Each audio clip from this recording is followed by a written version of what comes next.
넷플릭스 오리지널 드라마 킹덤. 이 작품은 우리나라뿐만 아니라 해외에서도 인기가 완전히 폭발 중입니다. 대한민국, 필리핀, 태국, 그리고 싱가포르에서는 넷플릭스 인기 순위 1위를 찍고 있고요. 뉴욕타임스는 한국 사극의 관습을 파괴한 작품이라면서 최고의 인터내셔널 TV쇼 탑10에 선정했습니다. 중국은 콘텐츠 최대 소비 국가 중에 하나죠. 중국에서는 넷플릭스 서비스가 하지 않는데도 중국 콘텐츠 탑7 안에 들었습니다. 정말 대단한 일이죠. 한국에서 제작된 드라마가 전 세계에서 먹힌다고 하니까 자랑스럽기도 하고요. 최근에 기생충에 더해서 킹덤도 한국 콘텐츠의 저력을 보여주는 것 같아서 요즘 저도 주모 부르고 국뽕 마시고 난리 났습니다. 진짜로. 아무래도 넷플릭스 배급이다 보니까 전 세계 1억 7천만 시청자에게 콘텐츠가 공급됐고 그만큼 입소문도 더 빨라졌고 파급력도 더 커진 것 같습니다. 요즘에 저는 킹덤의 사례를 통해서 넷플릭스의 위력을 다시금 실감하고 있는데요. 자, 그럼 본격적으로 킹덤이 최고의 작품인 이유에 대해서 얘기해보도록 하죠. 좀비 장르는 처음에는 B급 장르로 시작했습니다. 그런데 지금은 세상에 널리고 널린 게 좀비물이죠. 느린 좀비도 있고 빠른 좀비도 있고 좀비 바이러스로 전쟁을 하는 영화부터 혼자서 생존하는 영화도 있어요. 하다못해 이제는 좀비랑 연애도 하고 그래요. 좀비로 판타지 액션 영화를 만들기도 하고요. 자, 이렇게 이제 좀비물이 너무 많다 보니까 최근 좀비 콘텐츠들은 그 안에서 새로운 걸 내세우기가 굉장히 어려웠습니다. 최근에 신선한 좀비 영화도 몇 없었죠. 자, 그런데 킹덤은 그 자체로 신선한 지점이 정말로 많아요. 그리고 킹덤은 새로운 걸 내세우면서 기존의 좀비 장르를 뒤트는 시도도 정말 많이 했습니다. 그중 킹덤에서 가장 신선한 것은 시대적 그리고 공간적 배경입니다. 대부분의 좀비물들을 보면은 현대시대가 배경입니다. 좀비물이 서양에서 시작된 장르다 보니까 서양이 배경인 경우도 훨씬 많죠. 그런데 킹덤은 동양의 조선이 배경입니다. 외국인 입장에서 보면은 조선은 완전히 생소한 배경이에요. 그 자체로 오리엔탈리즘이고 시대와 배경만으로 완전히 신비로운 느낌을 주는 겁니다. 외국인 입장에서 한번 생각해 보세요. 조선이 어떤 나라인지부터 시작해서 들리는 언어라고는 옛 조선말에 웬 이상한 양반들이 요상하게 생긴 모자를 쓰고 있고, 그리고 조선이란 나라의 정치 시스템은 또 어떻고 시대 배경이나 사상이나 전부 다 모조리 외국인들한테는 처음 보는 거고 새로운 거죠. 우리나라 사람들이라면은 아무래도 사극에는 익숙할 테지만 조선시대에 좀비가 나온다는 건 역시 우리나라 사람이라고 해도 생소하죠. 물론 창궐이 있긴 했지만은 그건 개망했으니까 잠깐 짜져 계시고, 킹덤의 시대적, 공간적 배경 덕분에 액션도 달라집니다. 현대 좀비물에서 좀비들을 상대할 때를 보면은 대부분 총, 폭탄, 자동차 이런 것들로 좀비를 상대하잖아요. 그런데 옛 조선에 이런 물건들이 도대체 어디 있어요? 조선의 활, 조총, 검이나 호미, 낫, 그리고 소뚜껑으로 상대해야죠.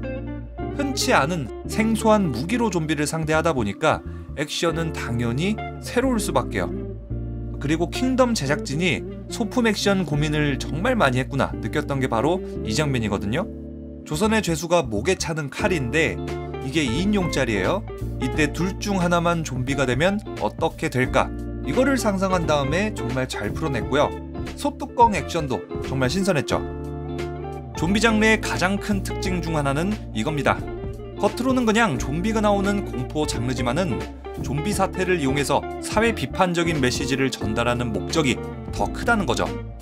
좀비 사태가 일어났을 때 인간 군상이라든가 인간이 만들어 놓은 사회 시스템이 얼마나 무력한지 등등이요. 28일 후, 새벽의 저주, 부산행 같은 영화들이 인간 군상에 집중했고요. 28일 후의 후속작 28주는 사회 시스템에 대한 비판까지 테크트리를 타고 올라가서 정말 괜찮은 후속작이라는 큰 호평을 받았죠. 넷플릭스 오리지널 킹덤 역시도 단순한 좀비 드라마가 아닙니다. 판타지 사극이라는 장점을 이용해서 옛 조선의 시스템을 비판하죠. 조악주, 세자, 원유를 통해서는 혈통주의를 비판했습니다. 그쪽 피나 내 피나 저 아래 저작거리 천민의 피나 그저 다 붉은 피일 뿐이오. 노성군의 후손이 살아있다. 반개 중에 반개이나 저 천한 것보단 낫겠지. 양반들은 술 마시고 먹을 것 풍족한데 백성들은 인육을 먹어야만 살 수 있는, 당시 조선이 신분과 계급에 따라 빈부격차가 크게 달라지는 이런 환경도 보여줬고요. 전제군주제 사회에서 나오는 여러가지 부작용도 보여줬죠.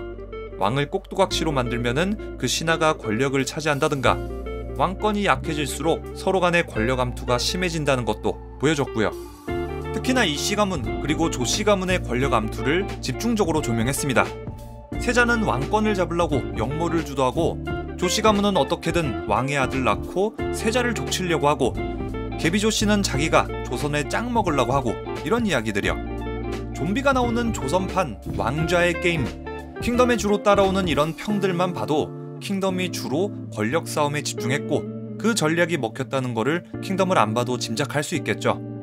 자, 그래서 킹덤 역시도 다른 좀비물하고 마찬가지로 좀비는 거둘 뿐 그 이면에는 인간 그리고 사회 시스템, 요런 것들에 훨씬 집중했다는 걸 알 수 있습니다.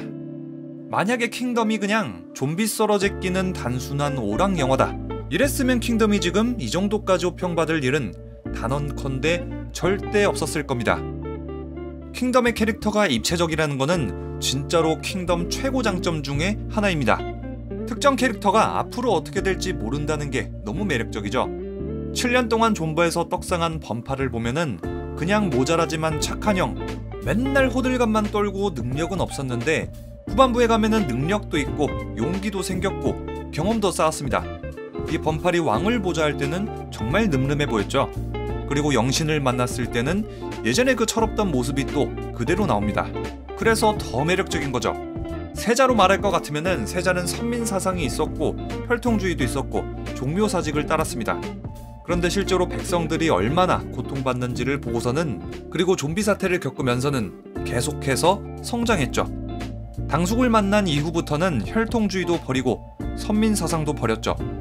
그리고 나중에는 왕의 자리를 버렸지만은 실제로 가장 왕에 적합한 사람은, 그리고 왕에 가장 가까운 인물은 이 세자였습니다. 자, 영신이요. 영신은 양반 같은 높은 사람들을 극도로 혐오하던 인물입니다. 오로지 복수심에 살아오던 인물이죠. 하지만 세자를 만나고 나서는 세자라면 세상을 바꿀 수 있다고 믿고 세자의 오른팔이 되죠. 악역이라고 해도 그냥 무작정 악역은 아닙니다. 조학조를 보면은 그의 행동이나 사상이 충분히 납득이 되고 이해가 가죠. 왕이 너무 무능했던 나머지 2번이나 전란을 겪었으니 빡칠만도 했고, 논어니 맹자니 책으로만 읽고 입으로만 나불대는 유생들에게 아주 큰 반감을 가지고 있죠. 지극히 현실적인 정치를 하는 사람이라면은 충분히 조학주 같은 생각을 할 수 있습니다. 게다가 조학주 덕분에 단 500의 군사로 외놈들을 물리쳤다는 이런 공도 무시할 순 없죠. 자, 이렇게 킹덤에 등장하는 모든 캐릭터들의 깊이가 굉장히 뛰어납니다. 특정 캐릭터가 어떤 행동을 하더라도 절대로 이유 없는 행동을 한 적이 없고, 캐릭터의 동기가 생긴다면은 본인의 철학이나 생각을 바꾸기도 합니다. 자, 이 말인즉 특정 캐릭터의 행동을 미리 예측하기가 상당히 힘들고, 예측하기 힘든 캐릭터는 예측하기 힘든 이야기를 끌어내고, 예측하기 힘든 이야기는 관객들을 흥미진진하게 만들어줍니다. 자, 마지막으로 이것도 조금 비슷한 얘기인데요. 킹덤을 관람하는 묘미 중에 하나가 바로 이번 회차에선 누가 어떻게 죽을지 모른다는 긴장감입니다. 뭐 위에 거랑 대충 비슷한 설명이니까 바로 넘어가죠. 자, 지금까지 킹덤의 좋았던 점 위주로 얘기를 했으니까 이제는 아쉬운 점도 얘기를 해야겠죠. 가장 첫 번째 아쉬웠던 점은 킹덤의 반전 포인트입니다. 킹덤의 반전 포인트가 몇 가지가 있었어요. 가장 대표적인 게 세자의 배신자는 누구인가.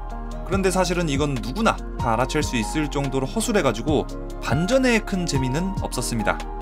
그래도 시즌1에서 뿌린 떡밥들을 시즌2에서는 잘 회수했다라는 점은 칭찬할 부분이고요. 자, 다음 아쉬운 점은 연기입니다. 논란이 되는 배우님들이 딱 2분 계셨는데, 한 분은 계비조 씨를 연기한 김혜준 씨, 그리고 서비를 연기한 배두나 씨.